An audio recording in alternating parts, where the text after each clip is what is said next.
All right, first off, congratulations to the Texas Longhorns. You guys absolutely deserve the win.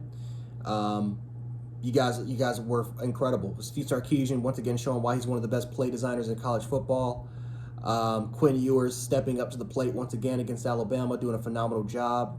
Especially because the first half wasn't really his best, but the second half, especially in the third quarter, he wasn't phased. He stayed confident, he stayed composed, and at the end of the day, they were able to get the W. Anai Mitchell, not surprised. He makes big play after big play. Closest thing that you're gonna be, I'm telling you, the closest thing you're gonna be seeing to George Pickens. Maybe not, he doesn't have the black Air Force energy that Pickens got, but Anai Mitchell, man, he makes big plays, and you saw that today. Whittington made big plays from the slot. Xavier Worthy showed why he's one of the best deep threat receivers in college. And listen, if you're a Texas fan and if you're someone that's in Texas spaces, you guys know, as a Bama fan, I even said this. Jatavion Sanders is going to be a first-round pick at tight end. I've been calling this dude out for a long time. I said this guy is going to be a first-round pick. And especially coming out of Ryan Denton, I knew about him. I was high on him for a long time. His athletic ability, his height, his size, his run after the catch ability. I mean, he is an excellent tight end, and he's going to be a phenomenal one for sure. This was just Texas' time. Simple as that. Simply was their time. They took advantage of opportunities, and we didn't take advantage of the opportunities that were given. Simple as that. So credit to Texas for what they were able to do. And like I said, good luck for them for the rest of their way. Hopefully they go ahead and make the playoffs. And hopefully we can do our job. We can make adjustments. And if we're lucky enough to get in there, we can go against each other again. If not, we'll see you guys during SC play next year. But kind of get into the entirety of the game, because I know what Alabama fans are going to do. They're going to blame Tommy Rees. They're going to blame our offensive line, the defensive line. They're going to blame everybody, and it's understandable. I said this right on Bama Insider, which, by the way, check out Bama Insider with Kyle Henderson, especially when it comes to a lot of the Alabama postgame reports, and Monday and pretty much Monday night Monday night calling show with the coaches, with me, Sean, and of course Coach Mook. It's going to be a great time. But getting back to this real quick, I knew we did not take advantage of opportunities, guys. Simple as that. Jalen Milroe, I'm not going to lie to you. From a play calling standpoint, when it comes to dealing with Jalen Milroe offensively, I thought that Tommy Rees had a good game. And I know a lot of people won't believe it. I know a lot of people are going to be saying, well, we might as well just kept Bill O'Brien, and what's the difference to him and Bill O'Brien? I saw Tommy Rees make adjustments. I saw Caden Proctor, who was getting beat pretty much for the entirety of the game. I saw Tommy Rees, run some 12 personnel and have guys like Nye Black and CJ Dupree kind of help Chip and really try to help him out. I saw adjustments where receivers were getting open, where there were so many open reads that if Jalen Milroe can just simply see the read instead of locking on to one type of receiver, and then by the time he scans to the number 2, number 3, it's already covered because he's locking onto it for too long. We made the necessary adjustments and changes compared to what I would see Bill O'Brien made zero adjustments. He didn't adjust to Jalen Milroe's play style. He didn't adjust to Ty Simpson's type play style. It was simply a Bryce-centric offense. And Bryce Young literally had to be the commander of that offense. He had to be the one that had to call the plays. He had to make the zone. He had to make the zone checks. He had to make the adjustments on the offensive line. He had to make all the checkdowns. I mean, he did everything. And Milroe's not that type of quarterback. So to see Tommy Rees work with him and to see the necessary adjustments that I was able to see all game, where, again, the reads were there. If you go back, and let's not be biased here, Bama fans, let's go back and watch the game. If you go back and watch the game and you see the amount of times where you see safeties have their hips turned and they're chasing down and they're chasing down one of our receivers, and you're seeing a lot of panic in their secondary, it's because Jermaine Burton has them beat on the crosser, or has them beat on a dig route, or he's streaking down the sideline. It's because you're seeing Nye Black getting behind the defense, getting right behind the safeties. It's because you're seeing Isaiah Bond 3 times wide open on crossing routes, and Jalen Milroe still not having the ability to read to see it. I don't even know how he's seeing it. To not really rely on the checkdowns when they were open. To see the out routes and some of those short intermediate routes where the first read wasn't there, but the second read was, but it was too late because he couldn't scan it. We had so many open plays, whether if it was crossing, dig routes, override routes, it didn't matter. There were so many reads that Jalen Milroe missed that I can't blame it on Tommy Rees, because it doesn't matter if Steve Sarkisian is your offensive coordinator. If you can't get the ball out within that 1.5, 1.6 second range, and if you're holding the ball constantly for 3 to 4 to 5 seconds, what do you think is going to happen? Because let's be honest here, let's be straight about this. Texas defensive line, or their front, is one of the most talented, it's one of the deepest, and it's one of the best fronts in college football. Right? Vernon Brockton is going to be a beast. Byron Murphy is going to be a beast. Tavondre Sweat could very well sneak up and be a early day 2 pick, if not maybe a late first rounder. Anthony Hill was a 5-star freshman who a lot of people complimented on his ability to get after the quarterback, which, by the way, Anthony Hill pretty much played a Perkins role where all he did was spy Milroe. If he's gone, get after the quarterback. They just use him as an extra pass rusher, as a spy from Milroe. But for the most part, guys, Texas did not believe in Jalen Milroe's ability, not just his arm, because Jalen Milroe can make plays with his arm, but they didn't believe in his ability to read the field, to scan the field, to go through his progressions, and not just go through the progressions, because Milroe was going through some of his progressions. The problem was he wasn't going through it quick enough. They didn't believe in it.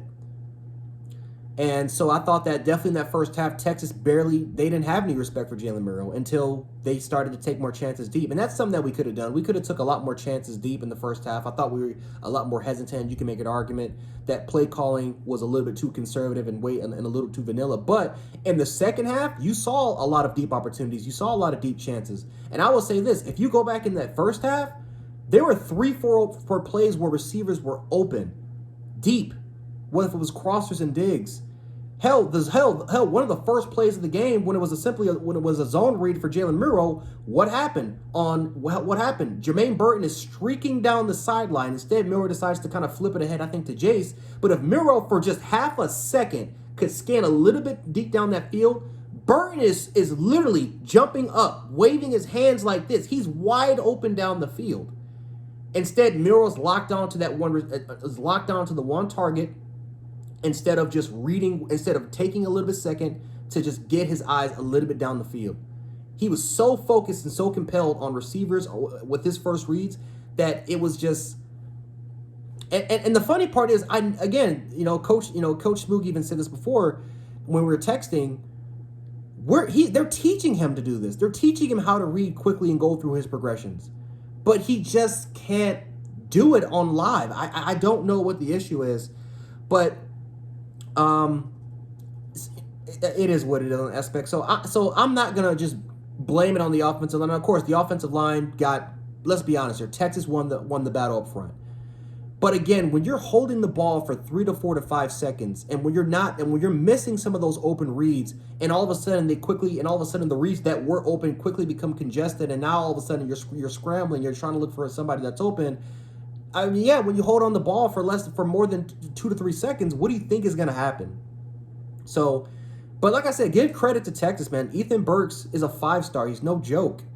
Tavondre Sweat, again, is a early day 2 pick. Byron Murphy, Vernon Brockton. I mean, a lot of these guys are legit. Jalen Ford could very well sneak up and be a first round off ball linebacker. So give credit where credit is due. And like I said, we also gave them 10 points because of turnovers, thanks to Jalen Milroe.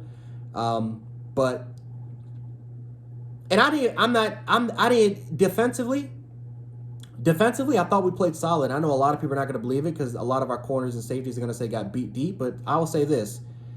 You hold one of the most explosive offenses and one of the best play designers with also one of the best receiving cores in college football to 13 points.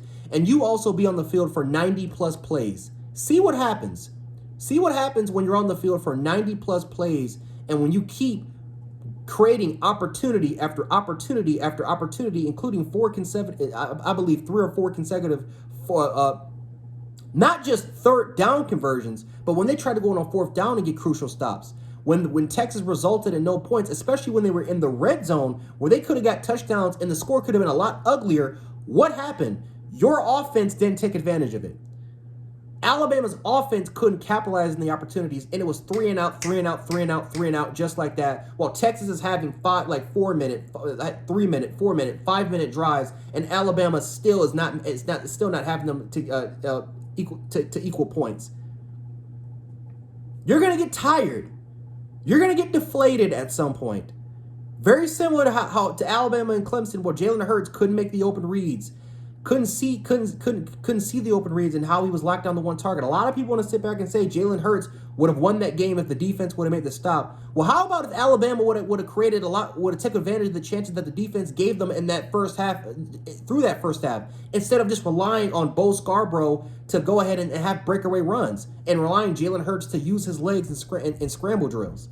What if Jalen Hurts would have saw the open reads that Kelvin Ridley had and Darius Stewart had and O.J. Howard had throughout the entire first half, and we would have took advantage of those opportunities?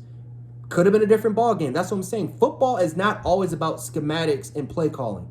Momentum is a big factor in these games, and we did not take advantage of the opportunities that our defense created for us, especially when Texas was going on those long-ass drives. And we were going, and offensively, it was quick 3 and out in less than 2 minutes.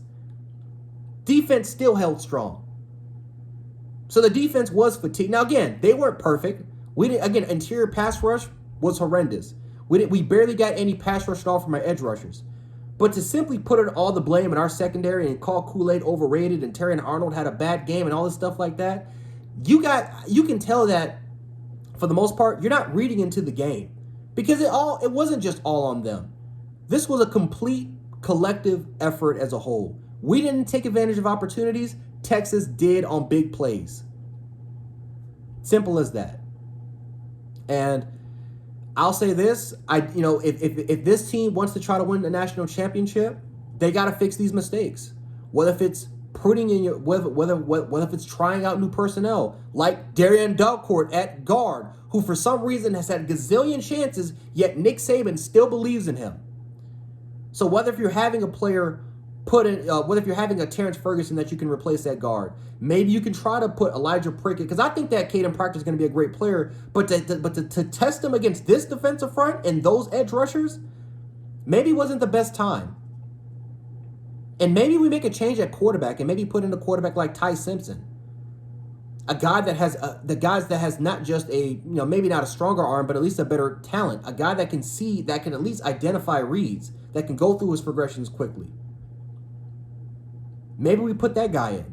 But we got to start making some sort of changes, because the team that we have right now is not winning a national championship. They're not even making the playoffs. I don't even think they're going to could even win the SEC or win their division. So we got a lot of work we got to do. We got to try to rebound it. But obviously, going back and looking at the film room, I can tell what Nick Saban's going to say. The three things that will always lose you a football game is penalties, turnovers, and not capitalizing on opportunities that were given to you. That's how you lose a football game. Simple as that.